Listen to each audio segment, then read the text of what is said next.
Salut tout le monde, partout en Europe, bienvenue à vous, partout au Québec et au Canada, bienvenue à vous aussi, bienvenue pour cette nouvelle vidéo concernant la mise à jour 2022.16. Et oui, c'est de ça qu'on parle aujourd'hui, 2022.16.1, 2022.16.2 normalement, puisque .1 n'a pas resté longtemps, il est resté 24 heures dans mon cas, et puis je suis passé tout de suite le lendemain à .2.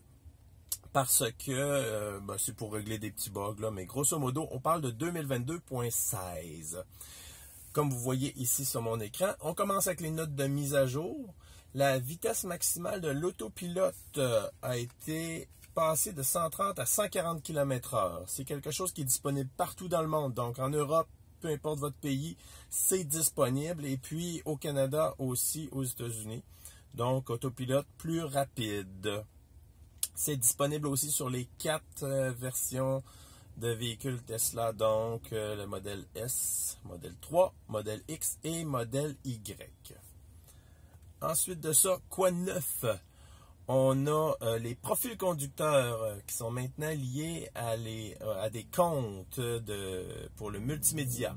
Donc, si vous avez un compte Spotify et que vous êtes authentifié sur votre profil, le compte, et puis après ça, vous authentifiez une autre personne, c'est-à-dire qu'une autre personne va dans son profil, la personne va pouvoir, elle aussi, se connecter et avoir son propre compte. Donc, on donne l'exemple ici de Spotify là, qui donnerait accès à ça.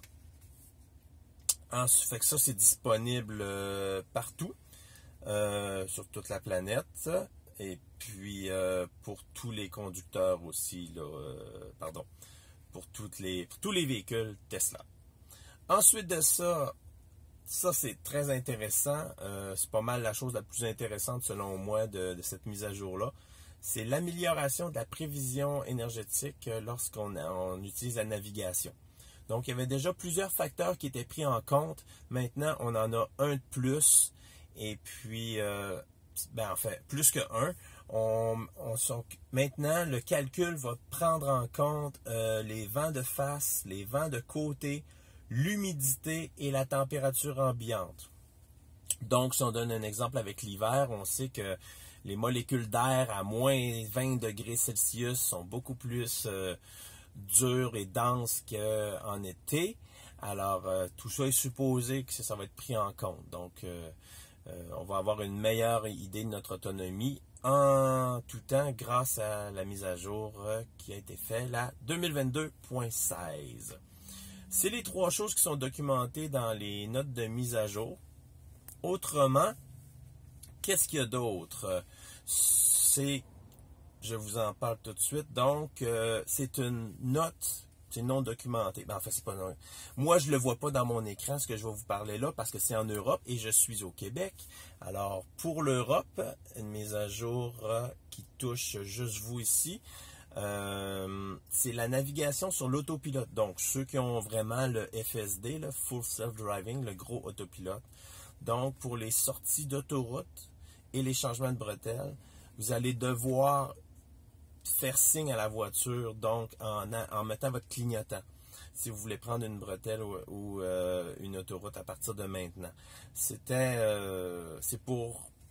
Pourquoi c'est juste en Europe? Eh bien, c'est parce que c'est pour des règles, les règles ECE. Je ne peux pas vous en dire plus, mais vous êtes sûrement très au courant là-bas. Tesla ça n'a pas été accepté par les autorités que Tesla permette aux voitures de prendre les sorties et les bretelles d'autoroute elles-mêmes sur l'autopilote. Donc, il faut une action du conducteur et cette action-là, c'est de mettre votre clignotant pour signifier que vous êtes bel et bien là, etc. Alors, ça, c'est juste pour l'Europe. C'est pour ça qu'on ne le voyait pas de mon côté dans mes notes, de mise à jour. Ensuite de ça, quelque chose de non documenté qui touche probablement pour l'instant seulement les États-Unis, mais écoutez, à vous de me dire si vous l'avez vécu de votre côté aussi. Lors de la navigation, on va avoir automatiquement, on va pouvoir être redirigé automatiquement à un autre superchargeur si le superchargeur visé initialement est trop occupé. Donc, évidemment, ça prend des densités de superchargeurs, des endroits où il y en a proche beaucoup. Parce que c'est sûr qu'ils sont très éloignés, mais ça ne va pas se produire. Puis vous verrez dans le haut ici, dans votre fil de navigation, dans votre trajet, que le système fait une redirection pour vous amener à un superchargeur moins achalandé. Donc pour l'instant, c'est fonctionnel aux États-Unis, c'est sûr, mais peut-être qu'en Europe aussi c'est fonctionnel. Je sais qu'il y a des endroits en Europe où il y a plusieurs superchargeurs pas très distants l'un de l'autre. Alors le système pourrait vous proposer cela.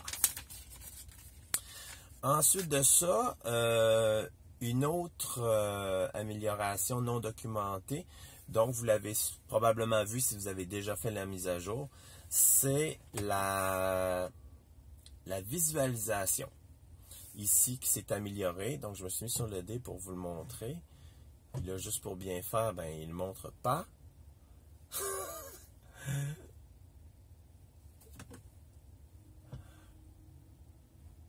Ça ne sera pas long. Je vais essayer de vous montrer ça. C'est le détail des voitures maintenant qui est mieux. Bon, voilà. On voit la voiture devant moi. Donc, vous voyez maintenant, la définition est rendue plus belle. On voit mieux les véhicules. On voit en arrière de moi qu'il y a un véhicule qui s'en vient. Voilà. Vous venez de le voir passer dans l'écran. Donc, toutes les définitions sont beaucoup plus belles. Il y a des véhicules stationnés aussi à ma gauche. Hop, on vient de le voir. Regardez bien. On voit le véhicule stationné, on l'a vu un instant. On voit qu'il y a un autre véhicule qui passe. Donc, tout ça a été amélioré, c'est-à-dire le visuel de tout ça. Et puis, on voit aussi que ça va très loin. Ça, écoutez, la voiture est rendue vraiment loin. Puis avant, là, on voyait que quelques mètres. Là. En tout cas, on voyait vraiment pas beaucoup. Puis maintenant, on voit que ça s'en va vraiment loin. Alors, belle amélioration. Peut-être que ceux qui avaient le FSD voyaient déjà très loin, mais les gens comme moi qui ont juste l'autopilote de base, on voyait vraiment pas très loin. Il y a un véhicule qui s'en vient justement, on va le voir passer sûrement. Attention, ça marche-tu? Non, à contresens, il ne l'a pas mis. Il met les véhicules dans notre direction pour le moment, en tout cas, c'est comme ça que ça se passe.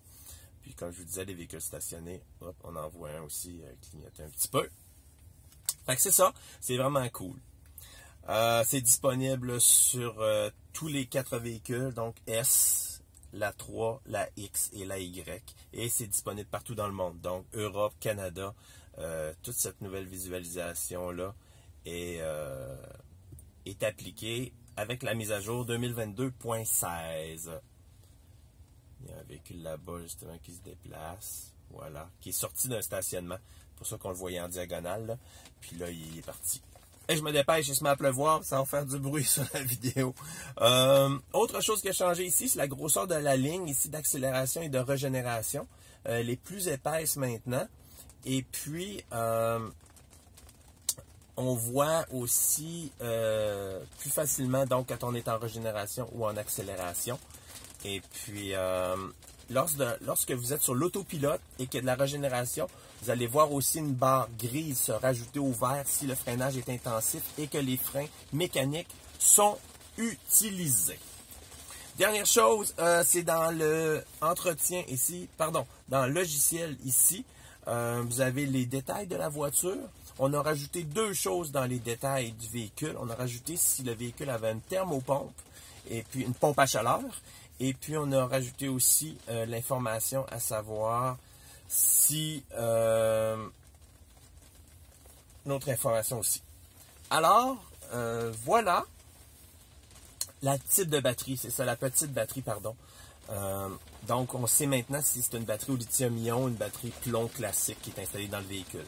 Donc, comme Tesla change toujours rapidement ces choses à chaque année, ne suit pas les années, les années modèles classiques de la version d'un véhicule dure 1 an.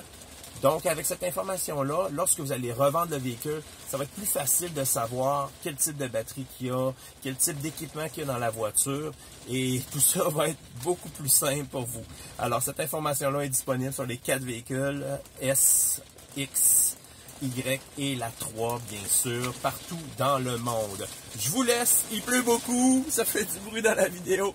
Je vous remercie d'avoir regardé. On se parle très bientôt pour une prochaine vidéo. C'est Alex qui vous dit merci et à la prochaine. Portez-vous bien.